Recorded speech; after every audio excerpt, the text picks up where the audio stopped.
Okay, for today's episode, so magluluto po tayo ng chicken barbecue without coal. Ibig sabihin, walang uling. Okay? Kung nasa syudad kayo, gusto nyo kumain ng chicken barbecue, napakadaling gawin. So, meron tayo ditong ketchup. Okay, meron tayong suka. Meron tayong soy sauce. Meron tayong paminta. Meron tayong Mamacita's oyster sauce. Tsaka onting MSG. Kung ayaw nyo nung maglagay ng MSG, okay lang. Pagkatapos, meron tayong thigh part ng chicken dito. Lilinisin lang natin, mamarinate natin. Tapos papakita ko sa inyo yung procedure. Okay, umpisahan na natin. Okay, sa paggawa ng ating chicken barbecue, okay yun sa leg part. So, ayun, pinili ko siya. Para mamaya kapag minarinate natin, mas manood yung sarap niya. Okay, so sa mga beginners, kayang-kaya nyo naman to. Basta napakatalas ng magiging kutsilyo nyo.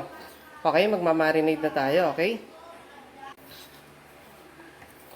Okay, mga soy, titimplahin na natin ang ating chicken barbecue na walang uling, okay? Una, lagyan mo natin ng unting suka. O dahil maunti lang chicken natin. Ayan.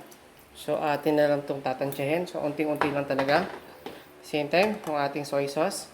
So, prepared nyo kahit anong soy sauce ang gamitin nyo. Okay, unti lang din para hindi masyadong umalat. Okay, sa ating MSG, pwedeng wala, pwedeng meron. Okay, yun. Ganun lang karami lalagyan natin. Huwag mapapasobra. Okay, at the same time, ilagay na rin natin ang ating tamis anghang UFC banana ketchup. Okay, alugin muna natin. Naalog na. Okay. Okay, tansyahin nyo na lang din. Yun, lalagay nyo. Yun. Yan, para lasang-lasa ang ating. At the same time, huwag na huwag kalimutan ang ating Mamacita. Mamacita. Yun. Yun, uy, sarap. Same time, mga bossing. Okay, ang ating paminta, huwag kakalimutan.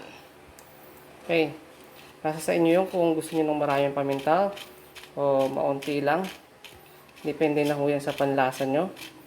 Pero dahil ito ay chicken barbecue, okay? Okay, damihan natin yan. Okay, ayan. Siguro, dagdagan pa natin konti. Yan. Okay, mga sir. Idagdag din ang ating bawang. Yung pinong-pino. Okay?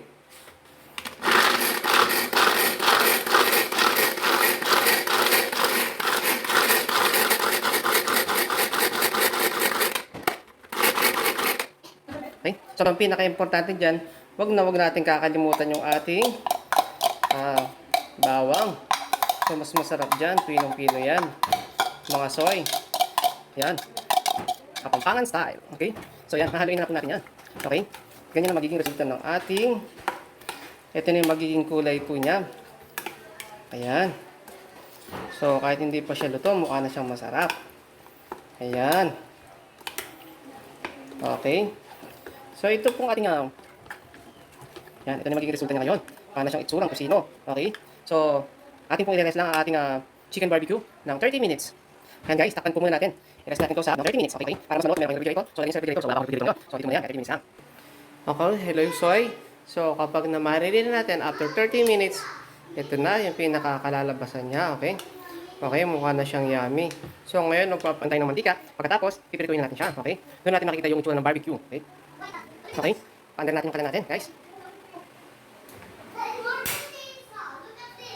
Yun. Ang ating kawali. Yan.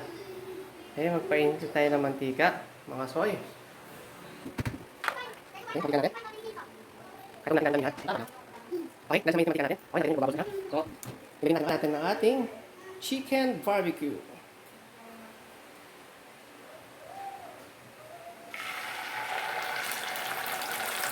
Yun.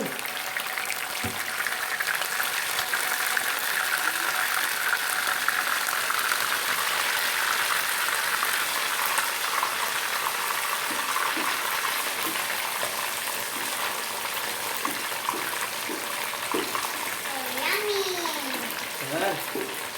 Pwede na natin pagsalit. Okay? Para magpantay-pantay ang luto. Okay, ayan mga soy. ang ating chicken barbecue. So, ipip-flip muna natin. Alright. Yun. Ganyan ang naging itsura niya. Okay, ayan. Nagkakaroon na siya ng medyo dark spot. Na itsurang barbecue talaga. Okay. Ayan, may barbecue na rin talaga.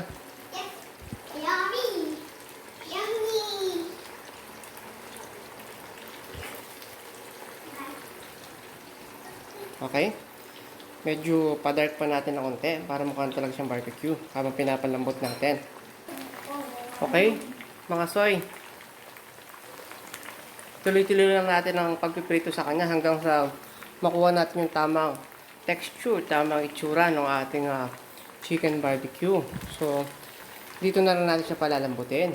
Kasi, hindi nga natin siya iihawin. So, dito na siya. So, meron tayong pang-glazing mamaya after natin siyang magprito. Okay? So, unti na lang. Malapit na yan. Siguro mga 5 minutes pa. Okay? Mga soy. So, yung ganitong itsura ng ating chicken barbecue, okay na. So, ilalagay na muna natin siya sa ating sangkalan. Kasi may gagawin pa tayong final para mas gumanda yung itsura niya. Okay? So, ipiprepare ko lang. So guys, ito na yung resulta ng ating chicken barbecue.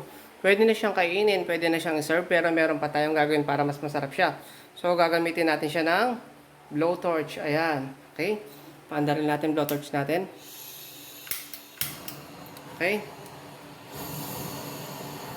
Okay, i-glaze natin siya ng blowtorch. Yun. Para mas sumarap po yung ating chicken barbecue. Okay? Yan. Yan po guys. Okay. Huwag nyo lang susunugin. Okay. Para kahit walang uling. Yan.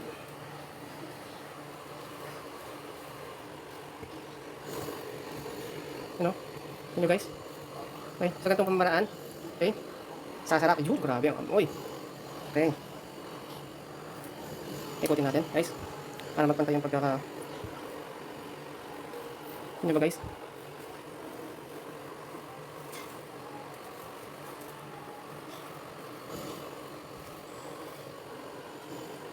Okay, yan guys, pwede na. Okay, yan po guys. So, yun yung pinaka final product natin. Okay? Yan.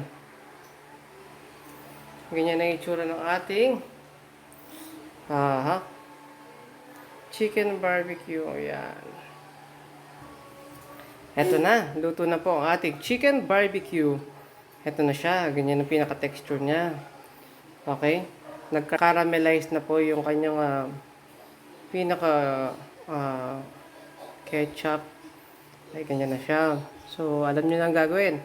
Kahit walang uling, makakapag-chicken barbecue kayo. Yan, ganyan kasarap siya. Try nyo na guys. Nakita nyo naman mo yung procedure. Okay? Salamat at God bless. Okay, thank you po. Subscribe to my channel. Okay, like and share. Thank you sa marami pang tutorial.